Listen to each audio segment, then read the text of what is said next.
we have chosen to sleep train Tari because I needed my rest, y'all. I needed sleep. Tari was waking up every hour trying to nurse, which is a habit that she got in. I co-slept. Um, for me, for any future child that we may have, I'm choosing not to do that. Big mistake for my family. I know that other people choose to co-sleep, and that if it works for your family, it works for your family. And I'm definitely not here to knock anybody and what they choose to do with their child. I'm just here to tell you what can happen if you do co-sleep. And so we got into a routine. I love sleeping with her. I just love it. We cuddle, and she like lays right here, and we nurse to sleep. But with doing that came Tari's dependence on nursing to sleep. So she would wake up and she would want to nurse, and then she would go back to sleep. She didn't really have those night wakings where she was up and, would not go back to sleep, but still being woken up out of my sleep every hour, it was taking a toll on me. So if you're a mama out there who is struggling with getting enough sleep, and you're just you're tired, I get it, mama, and I'm here to help you. Back to my channel, mamatariswholewellness. This video today is for my fellow mamas out there who need sleep. I know and I feel your pain, mama. I wish I would have done my research prior to having my daughter about sleep, because it's super important for the babies to get sleep as well as the mamas, right? So I did all this preparing for everything else except sleep, because people just tell you like, oh, sleep sleep right now when you're pregnant, because you're not going to get any sleep. And then when the baby gets here, you're going to sleep when the baby sleeps and nap when the baby naps. That's what they tell you, but they don't tell you to prepare for how to set your child up successfully to sleep properly, because it's something that's learned. I didn't know that before. I thought, you just sleep, right? You're tired and you just sleep. And it's really a thing that babies have to learn how to pretty much fall asleep on their own. So whatever you can do to encourage that, the environment, routines, is all going to set the baby up for success. And it's best when you start that right when you get the baby home from the hospital, whether the baby is going to be on a schedule or not, because the baby's going to sleep and do what the baby wants to do. But you can gently start implementing a schedule to follow, so that when the baby does get to the age that they can pick that up, it just comes natural to them. You can set your baby up for is like an eat, play, sleep schedule. That's what I used, but I didn't pick that up until later on, which only for the complicated things for me. So if I can share what worked for me and what I did and what I wish I knew, so that the next mom doesn't have to go through what I went through, or can, skip that step so that their baby is set up earlier, then that's what I'm here for, to share. The earlier you get your child into a routine, the better. So you're going to want to get a bedtime routine, and the bedtime routine is going to depend on what works for your family. For me, what we do is that at 7 o'clock, we give Tari a bath every night. I know some people don't like to give their child a bath every night because they say it dries out their skin. That wasn't the case for Tari. We use Renew lotion, so it definitely keeps her skin very moisturized, and we never had any problem with eczema or anything like that. So, and she just loves the water. She's like a fish out of water. She sleep, by the way. This is the only time I can get to make this content for you guys because, she's just been running me crazy. So again, 7 p.m. we start her routine and we put her in the bath, and that's about 5-10 minutes. And after the bath, we give her a little massage with her lotion. After her massage, we put her diaper on, and then we put her sleep sack on.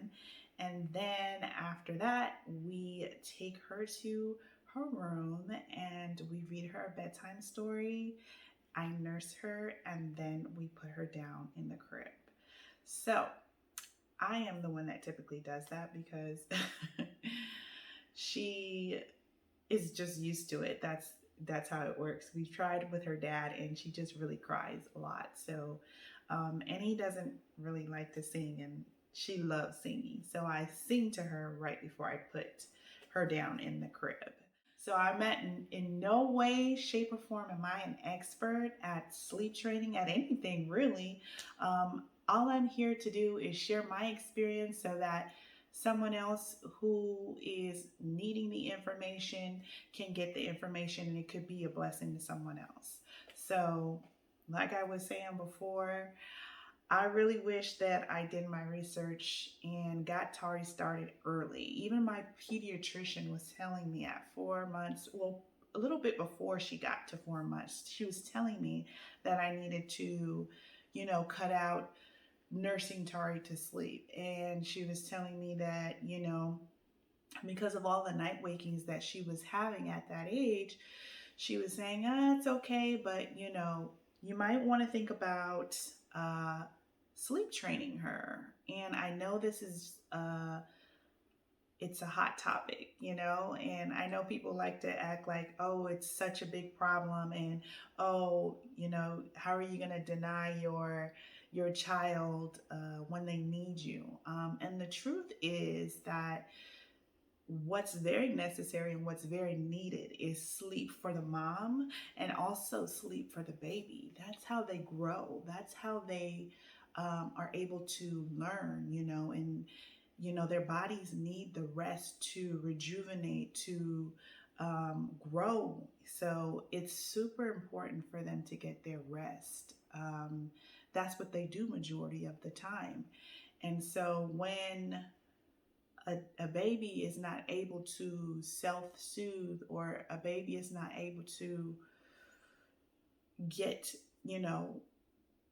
through the next sleep stage by themselves, then they require more of our help every single time. And what that is, it's not a bad thing, I guess, if it works for you and you have the time to do it and wake up several times a night to help your child get back to sleep. But the problem is that even that is arousing the baby, is arousing the mom. So those interruption in sleep definitely has an impact on both mom and baby, a negative impact, because both mom and baby are tired. So it's really best for all parties involved that everyone get adequate rest, so mama can be the best mama she can be, and baby can learn and thrive.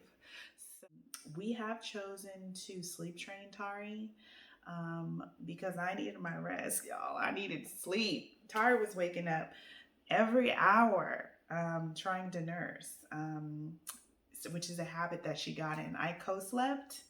Um, for me, for any future child that we may have, I'm choosing not to do that. Big mistake for my family. I know that other people choose to co-sleep, and that if it works for your family, it works for your family. And I'm definitely not here to knock anybody and what they choose to do with their child.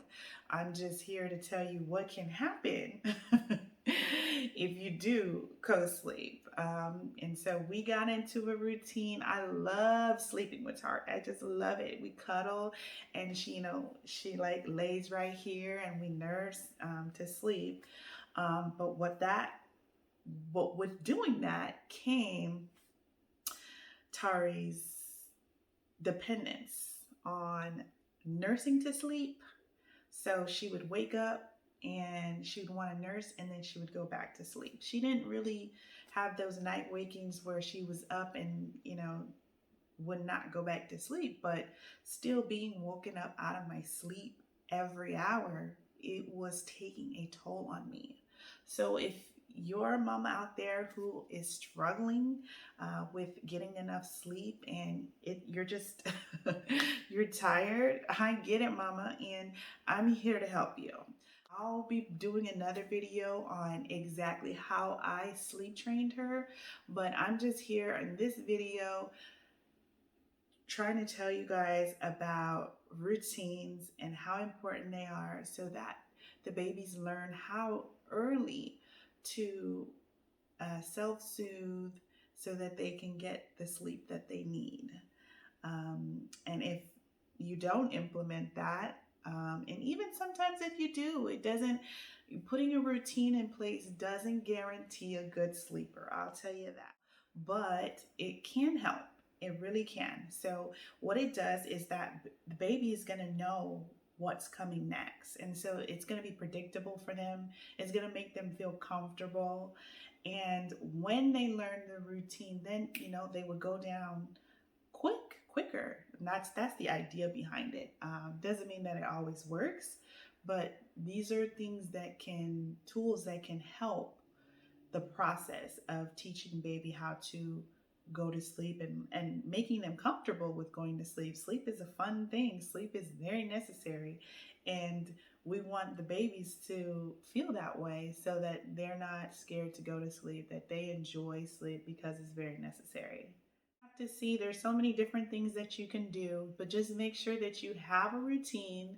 Make sure that you implement it first thing when the baby comes home, in order for the baby to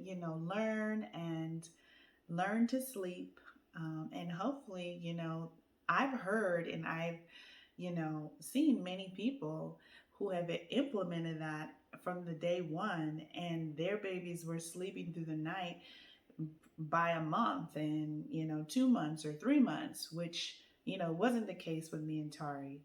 So but I have to say, since we have trained her and she's sleeping through the night, it's been amazing for me.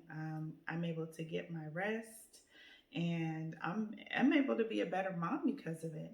It doesn't mean that she's not taken care of, or that she's ignored. She knows she's loved. We have a strong bond. I just love her so much. She loves me and her dad. We're just so blessed to have her, and I'm just blessed we're all getting a good night's sleep.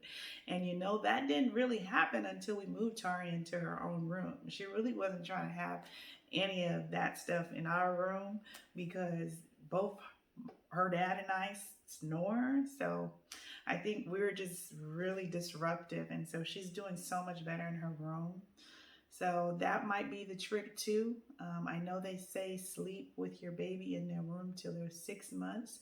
And sometimes they even say up until a year. We did sleep with Tari in our room until she was 9 months. So yeah, you just have to try different things to figure out what works for your child, because we all know that every child is different. So again, this is my experience. This is what worked for me. Get that routine, implement it, and be consistent. Consistency is key. For you guys today, until next time, I'm going to try to get the content out as soon as I can, but life is crazy with a little 9-month-old. She's definitely running me crazy. So anyways, don't forget to subscribe, hit the bell down below, so you can get notifications to my new videos, and I will see you guys soon. Bye-bye now.